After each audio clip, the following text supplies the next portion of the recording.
बिस्मिल्लाहिर्रहमानिर्रहीम। अस्सलामुअलैकुम नाज़रीन, आज की हमारी इल्मी बैठक का मौजू झूठे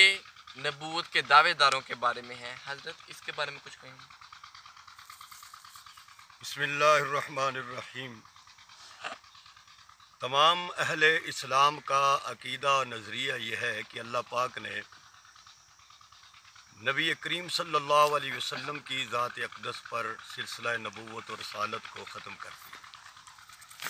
आपके बाद कोई नया नबी नहीं आएगा, मगर तारीख़ इस्लाम इस चीज़ की अक्कासी करती है, ये बताती है कि नबी करीम सल्लल्लाहु अलैहि वसल्लम के दौर अक़दस में ही कुछ ऐसे अफराद, असवद अनसी, मुसैलमा कज़्ज़ाब वग़ैरह, जिन्होंने नबूवत का दावा किया, और इसी तरीके से तलिया बिन खुवैलद,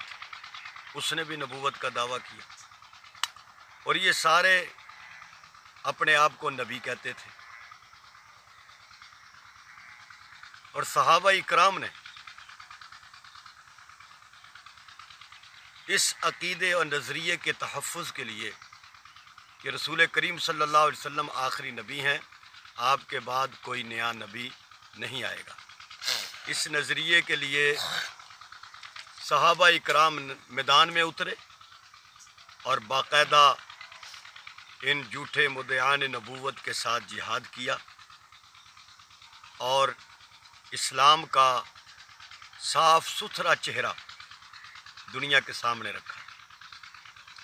ये सिलसिला चलता रहा। हमारे हिंदुस्तान के इलाके में एक आदमी पैदा हुआ जिसे मिर्ज़ा कादियानी कहा जाता है, और ये कादियाँ का इलाका है गुरदासपुर में, वहाँ पैदा हुआ। और इस बदबख्त ने भी उसी तरीके से जिस तरह वो मुद्दआन नबूवत का दावा करते रहे, इसने भी वैसे ही किया। इसने कहा कि सच्चा खुदा वो है कि जिसने कादियाँ में अपना रसूल भेजा। मिर्ज़े की किताब है दाफ़िउल बला, उसमें ये बात लिखी है कि सच्चा खुदा वो है कि जिसने कादियाँ में अपना एक रसूल भेजा, यानी ये अपनी रसालत का इकरार कर रहा है कि मैं भी रसूल हूँ। और इसी तरीके से मिर्ज़े ने अपनी किताब अरबाइन में ये बात लिखी है, कहता है कि मुझको अपनी वही पर ऐसा ही ईमान है जैसा कि तौरात पर, अंजील पर, कुरान पर ईमान है। यानी जैसे तौरात को माना जाता है, कुरान को माना जाता है, अंजील को माना जाता है और उनके ऊपर ईमान है, इसी तरीके से मुझे अपनी वही पर ईमान है कि मेरी वही बिल्कुल पक्की ठक्की सच्ची बात है, और इसके अंदर, इसके नज़ूल में, इसके उतरने में कोई शक नहीं। मिर्ज़ा कादियानी ने रसूलुल्लाह सल्लल्लाहु अलैहि वसल्लम के मुतल्लिक़ भी उसने कहा कि हज़ूर अलैहिस्सलाम को तो 3000 मोजज़े मिले थे। तोहफ़ा गोलड़िया में उसने ये बात लिखी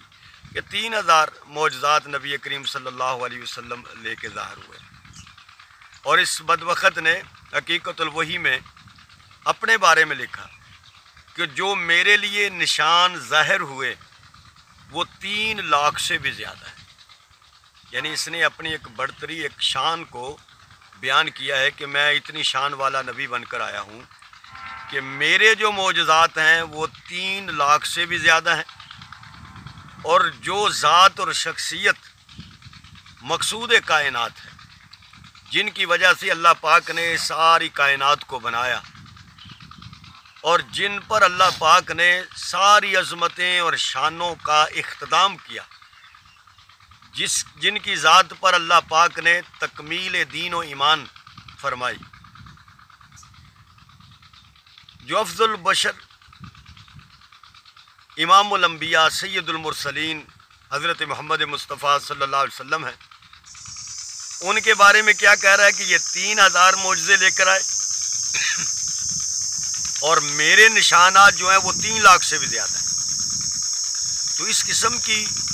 ये गुस्ताखियाँ और बेअदबियाँ इसने नबी करीम सल्लल्लाहु अलैहि वसल्लम की। हमारे जो कादियानी हजरात हैं, असल में वो मिर्ज़े की किताबें पढ़ते नहीं हैं,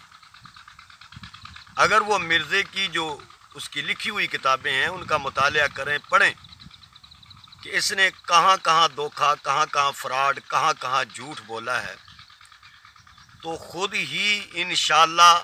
وہ اس کے اوپر لعنت بھیج کر حضور کی غلامی میں آ جائیں گے۔ وہ اصل میں پڑھتے ہیں چھوٹے چھوٹے کتابچے، رسالے جو ان لوگوں نے شائع کیے ہوئے ہیں، اور ان میں مرزے نے کی وہ باتیں جو اس نے حضور صلی اللہ علیہ وسلم کی شان اور عظمت میں بیان کی ہیں، بس وہ چھوٹے چھوٹے کتابچے رسالے شائع کیے ہوئے ہیں اور یہ پڑھائے جاتے ہیں، یہ لوگ پڑھو جی، یہ پڑھیں، یہ دیکھیں جی کیسے مرزا صاحب نے حضور کی شان بیان کی۔ لیکن اگر اصل کتابیں پڑھیں، ان کا مطالعہ کریں، تو خود بخود پتہ چلے گا کہ مرزا کتنا بڑا جھوٹا تھا، اور اس نے اللہ کی، انبیاء اور رسول کی، صحابہ کی، اولیاء اکرام کی، حضرت فاطمہ کی، حضرت حسن و حسین کی، ان تمام شخصیات کی، اور خصوصاً نبی کریم صلی اللہ علیہ وسلم کی توہین کی، اور اسی واسطے قومی اسمبلی میں ان کو کافر قرار دیا گیا۔ تو میں مرزیوں سے یہ کہوں گا، التماس کروں گا کہ خدا را